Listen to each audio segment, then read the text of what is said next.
For doctors working with troops wounded in war, a traumatic brain injury is one of the toughest to treat. Explosive blasts that rattle the brain can make remembering the most common everyday task a challenge. KXAN's Chris Sadeghi joins us live with a special report on a trial that aims at healing the brain. Well, Leslie, these brain injuries happen when there's an explosion, and we're not talking just about the one that causes the head to hit something, but the force of the explosion can cause the brain to shift inside the skull. For anyone standing nearby, fixing the damage forces doctors to find a way deep inside the mind. These were the worst ones. They were second-degree burns all through here. He still can show you all the burns, bruises, and broken bones. But there's one injury Private First Class Justin Strickland can't simply bandage or put a cast on. Like penguin chipmunk and the chipmunk frog.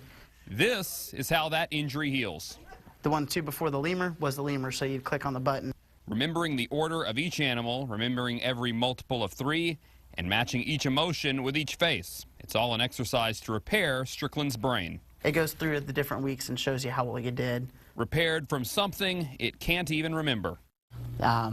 Blacked out when the incident happened, so I don't remember much of the actual incident itself. What happened was Strickland was riding turret in Basra, Iraq, when his vehicle was hit with an explosive projectile. He's got a long list of physical injuries, but spends most of his time rehabbing a mild traumatic brain injury. But the brain is a hard thing to figure, and even doctors struggle with how to treat it. Federal government, Congress came and said, we need more studies that actually look at this. The SCORE trial is what they came up with. It stands for the Study of Cognitive Rehabilitation Effectiveness.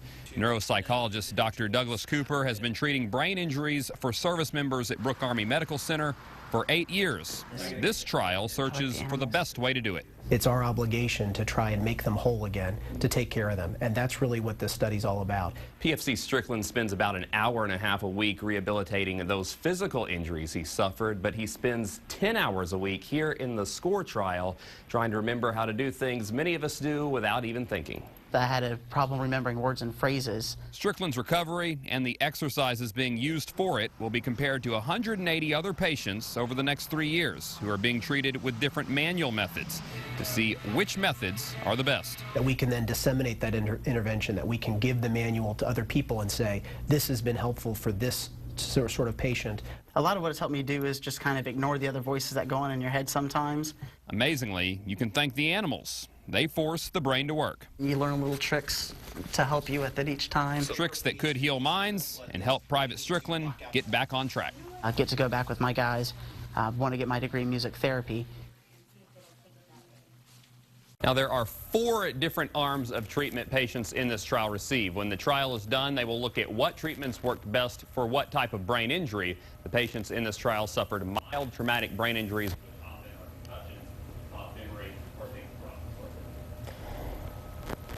So each patient in the trial might get a different treatment, Chris? Yes, that is right. Brooke Army Medical Center doesn't say how the treatments vary because they want to protect the trial results, but the exercises that you see Private Strickland doing aren't necessarily what everyone will do. That way doctors can compare results and see which methods work the best. In studio, Chris Sadeghi, KXAN News.